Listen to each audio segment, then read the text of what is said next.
So I called Sheldon Cohen because he used to be the IRS commissioner. He wrote the tax code, and he was also general counsel to the IRS. He is a true expert, and I couldn't find a better person to answer my questions. He graciously agreed to my interview. The reason I'm doing this documentary is because there are many people in America today who believe that there's no law that requires them to pay an income tax or file a 1040.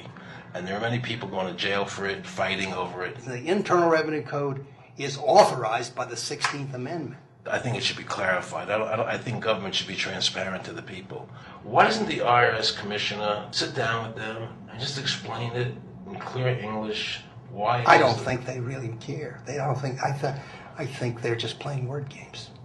You don't think they're sincere people? No, I don't think they're sincere people. What does voluntary compliance mean? And why does the IRS code say it's voluntary to comply, not mandatory? That's a word euphemism we use. We use voluntary compliance when we talk about traffic signals. Most people, at 2 o'clock in the morning, do you stop at a red light? Yeah. Is there a cop there? Well, sometimes I don't. Well, I do, and most of us do. Most of us do. Right.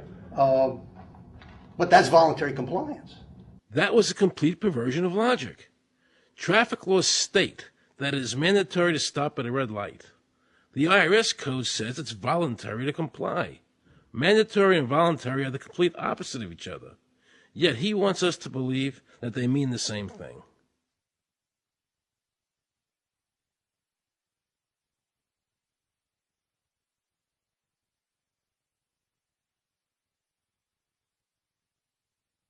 So can the government criminally prosecute somebody of information put on their 1040? Yes. Right, so doesn't that violate the Fifth Amendment? No. But the Fifth Amendment says I don't have to do anything that incriminates myself. Well, it doesn't incriminate you to put your income down. But you said before I could be put in jail for it.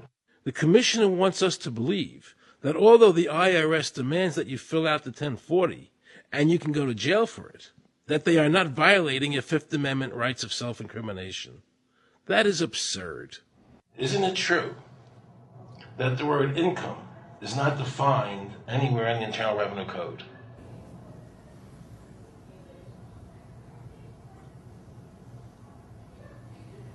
The law says that the government has a right to tax income from any source derived. So, but the word income is not defined in the code. It just says income without a definition That's right. of what income is. That's right. Correct? Yeah. But there are many different kinds of taxes. Well, how can an American citizen know what income is if the code doesn't define it? If they're paying an income Because tax, the courts have all defined it. Do you remember what constitutional attorney Edwin Vieira said? The definition of income in the Constitution was given in the Eisner versus Macomber case, and it turns on gains or profits that are made from some activity. So the Supreme Court has ruled income is not wages, it's not labor, it's gain from corporate activity. I believe that a man's labor is his private property. That's your view, but it's not the law. The Supreme Court's even said your labor is your private property. When I go to work for somebody, it's a trade. It's an even exchange. I do some work, you give me some money.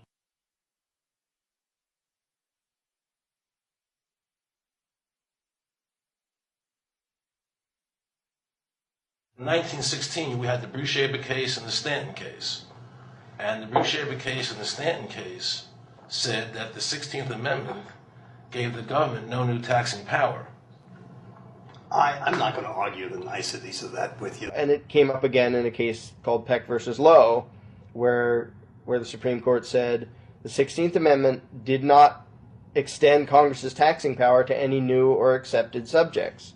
In other words, if you weren't taxable before the 16th, you weren't taxable after the 16th. Today I interviewed a juror, okay, who sat on a case, and they found the person not guilty for lack of filing, okay? And I asked her why they found him not guilty. And she said because the IRS couldn't show us the law that made him liable to file a 1040. All they need to do, if there is a law, is to show us the law, which, of course, they never did. And the reason they didn't do it was why? Because there is no law. Title 26 requires you to file a return. But doesn't Title 26 have to be in compliance with the Supreme Court decisions? You're going to take a 1920 case and superimpose it on the whole Internal Revenue Code that was written after it? No, that's not. I can't believe what I just heard. Rewind. You're going to take a 1920 case and superimpose it on the whole Internal Revenue Code that was written after it? No, that's not. Remember he said earlier the Internal Revenue Code was authorized by the 16th Amendment? The Internal Revenue Code is authorized by the 16th Amendment. Remember, the Supreme Court said the 16th Amendment did not give the government any new taxing power. These decisions have never been overturned.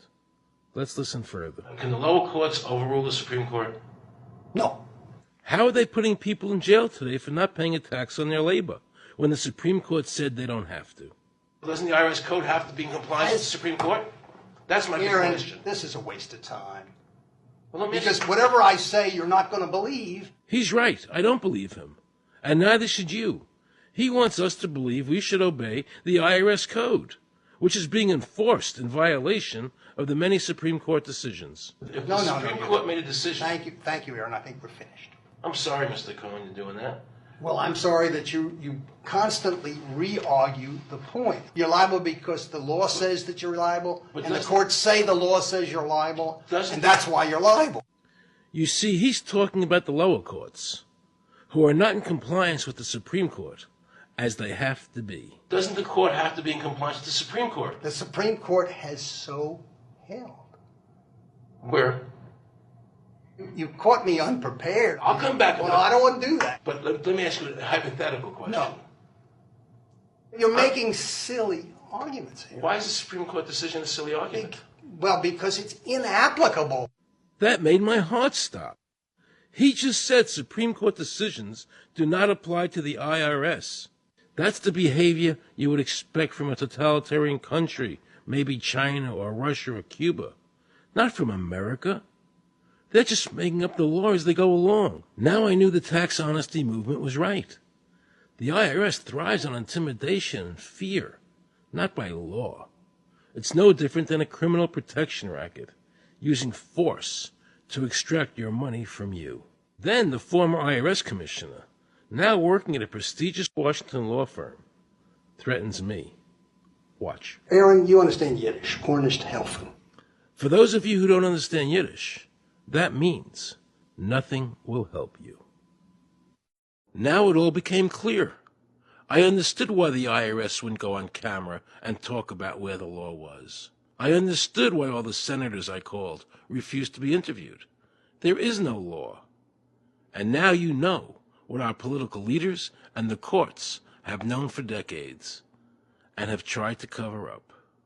The United States Constitution strictly forbids a direct, unapportioned tax on the wages and salaries of American citizens. The United States Supreme Court has consistently ruled that the income tax is a tax on profits and gains, not on labor and wages. On behalf of the American people, I challenge the IRS to show me a statute that allows a direct, unapportioned tax on the wages and labor of the American people. And if I'm wrong, I will give my most humble apologies to the IRS. If the IRS is wrong, and there is no law, then every person who's been jailed should be let out of jail immediately, and any assets seized should be returned to their rightful owners. If this is a nation of laws and a free country, then the IRS should show the law to the American people.